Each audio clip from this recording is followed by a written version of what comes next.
Greenbelt, not all of it. We're going to open a big chunk of it up, and we're going to start building and making it more affordable and putting more houses out there. The demand for single-dwelling homes is huge, but no one can afford them.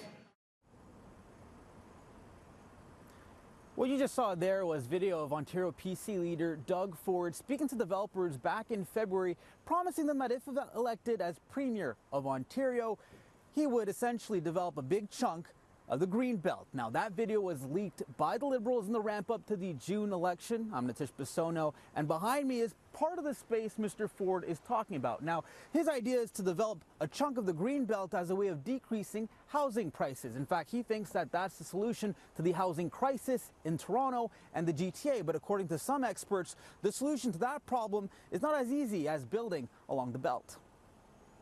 Supply of housing is the only solution to housing crisis, and to build more housing you need more land, so there's no dispute about it. The question is where the land should be, and that's the challenge, to find the land that is desirable by households and families to live, that is profitable to build, but at the same time it doesn't jeopardize the environmental, ecological future of this region.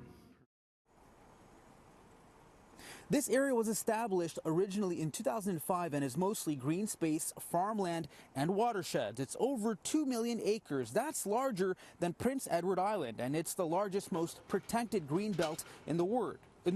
According to Murtaza Haider, there are lands available for development beyond the green belt, but leapfrogging over the belt has its own problems, such as creating longer commutes and contributing to higher CO2 emissions. Now, he's flagged a number of issues, and he's not the only one. According to one environmental expert, those include some consequences for the quality of life here in Toronto.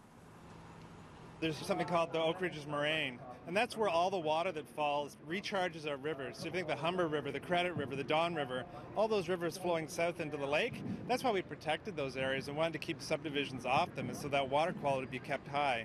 In addition, if you want to go to a farmer's market, you want local food, and you don't want all your food to be trucked in from California, well, you got to grow it somewhere, and up there in the Greenbelt is where it's growing now. Now, Tim Gray also adds that opening up the lands won't necessarily make housing more affordable. Instead, it might actually let speculators loose and drive up farm prices. And while the Greenbelt has existed for nearly 15 years, the laws here can change depending on whoever wins over Ontario's vote in June. Near Halton Hills, I'm Nitish Bissonauth, City News.